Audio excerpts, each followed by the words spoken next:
ప్రభువైన యేసుక్రీస్తు వారి నామంలో మీ అందరికీ వందనాలు. మన క్రైస్తవ్యానికి పునాది క్రీస్తు. యేసుక్రీస్తు అనే బండ లేకపోతే క్రైస్తవ్యం ఇప్పటి వరకు నిలబడేదే కాదు. యేసుక్రీస్తు మీద కేస్ స్టడీ చేసి ఆయన గురించి వివరంగా మీ అందరికీ తెలియజేయాలనే కాంక్షతో ఈ వీడియో సిరీస్ ని మీ ముందుకు తీసుకొస్తున్నాను. ఈ వీడియోస్ ని పూర్తిగా చూసి అనేకులకు చేరవేస్తారు అని ఆశిస్తున్నాను. నేను మీ దగ్గర నుండి కోరుకునేది ఒకటే, ఈ వీడియోని లైక్ చేయండి, మీ అభిప్రాయాలను కామెంట్ చేయండి. అలా చేస్తే ఈ వీడియో అనేకులకు చేరుతుంది, యేసుక్రీస్తు అనేకులకు పరిచయం చేయబడతాడు. ఇక వీడియోలోనికి వెళ్ళిపోదాం. యేసుక్రీస్తు ప్రపంచంలో అతి ఎక్కువ మంది ఆరాధించే దేవుడు. ప్రపంచంలో అతి ఎక్కువ మంది చేత విమర్శింపబడతాడు కూడా. ప్రపంచంలో అతి ఎక్కువ పుస్తకాలు ఆయన మీద రాయబడ్డాయి. ప్రపంచంలో అతి ఎక్కువ పాటలు ఆయన మీద రాసి స్వరకల్పన చేస్తున్నారు. ఆయన పుట్టుక చేత కాలం విభజింపబడింది. ఆయన పేరు తెలుసుకోకుండా మనం కాలాన్ని కొలవలేం. అసలు ఒక వ్యక్తి ప్రపంచాన్నే ప్రభావితం చేయగలిగాడు అంటే ఆయనలో ఉన్న విశిష్టత ఏమిటి? ఇంతకీ యేసు ఎవరు? యేసుక్రీస్తు. ఈయన క్రీస్తు పూర్వం 4వ సంవత్సరంలో జన్మించాడు. అదేంటి? యేసుక్రీస్తు పుట్టుకను బట్టి క్రీస్తు పూర్వము క్రీస్తు శకము అని కాలాన్ని విభజించినప్పుడు యేసుక్రీస్తు పుట్టిన సంవత్సరం 0 అవ్వాలి కదా.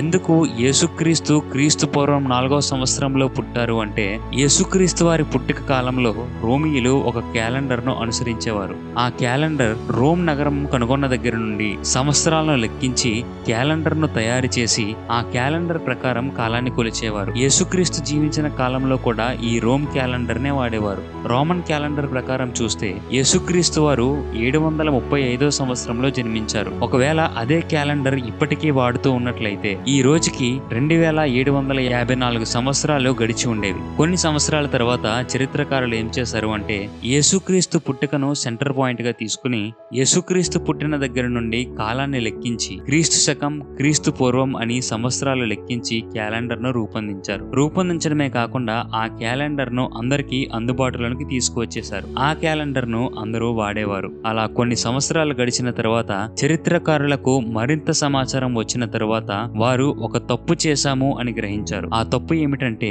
యేసుక్రీస్తు వారు అనుకున్న సంవత్సరం కంటే 4 సంవత్సరాలు ముందు జన్మించారు అని. అప్పుడు వారు ఏమనుకున్నారు అంటే ఇప్పుడు క్యాలెండర్ ను మార్చాలంటే చాలా కష్టమైన పని. ఎందుకంటే ఆ క్యాలెండర్ ను అప్పటికే చాలా మంది ఉపయోగిస్తున్నారు. చాలా మంది ఆ క్యాలెండర్ ను అనుసరించి కాలాన్ని కొలుస్తున్నారు. ఇప్పుడు మళ్ళీ ఆ క్యాలెండర్ ను మారిస్తే ప్రతి ముఖ్యమైన రోజు యొక్క తేదీ మార్చుకోవాల్సి వస్తుంది అని భావించి క్యాలెండర్ మొత్తం మార్చే పని లేకుండా యేసుక్రీస్తు వారి పుట్టుక ఒకటి మారిస్తే సరిపోతుంది అని, యేసుక్రీస్తు వారు క్రీస్తు పూర్వం 4వ సంవత్సరంలో జన్మించారు అని యేసుక్రీస్తు వారి జన్మ సంవత్సరాన్ని ఒక్కటి మార్చడం జరిగింది. మరి అప్పటికే ప్రపంచంలో గొప్ప గొప్ప మహానుభావులు గొప్ప గొప్ప వ్యక్తులు ఉన్న రోజుల్లో వారెవ్వరినీ కాదు అని యేసుక్రీస్తు బట్టే కాలాన్ని ఎందుకు చరిత్రకారులు విభజించారు? ఆయనలో ఉన్న విశిష్టత ఏమిటి?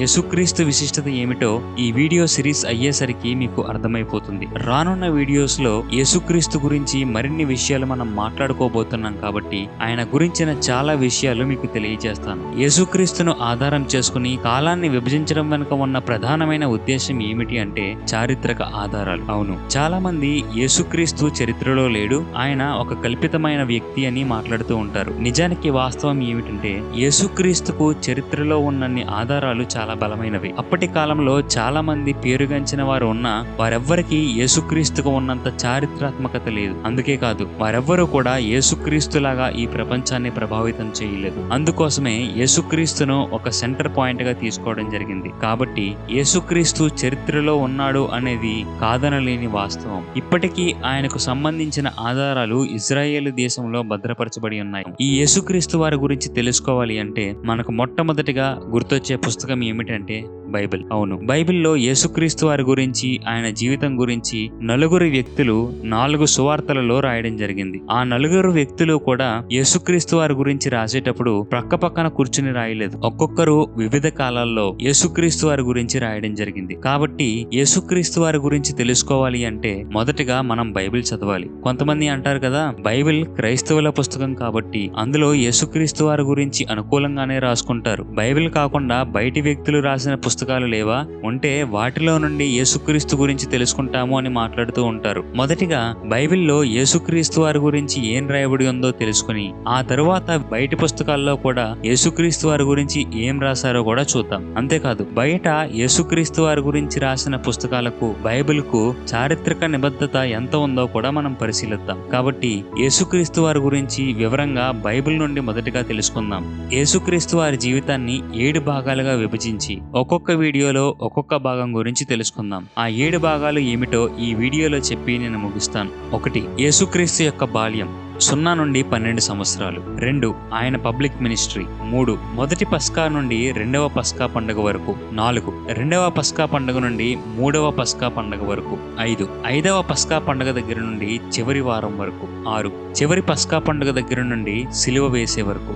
7. పునరుద్ధానం, తరువాత కొంతమందికి కనిపించడం, ఆ తరువాత ఆరోహణం అవ్వడం. రానున్న వీడియోస్ లో ఈ 7 భాగాల గురించి మనం చర్చించుకొని యేసుక్రీస్తు వారి యొక్క జీవితాన్ని బైబిల్ ఆధారంగా మొదటిగా తెలుసుకోవడానికి ప్రయత్నించారు. ఈ వీడియో కనుక మీకు నచ్చినట్లయితే లైక్ చేయండి. మీ అభిప్రాయాలని కామెంట్ రూపంలో తెలియచేయండి. లేదా మీకు ఏదైనా సందేహాలు ఉన్నా సరే మీ ప్రశ్నలను కామెంట్ చేయండి. ఈ వీడియో ఇతరులకు షేర్ చేయండి. ఈ ఛానల్ ని సబ్స్క్రైబ్ చేసుకోండి. దేవుడు మిమ్మల్ని దీవించును గాక. ఆమేన్.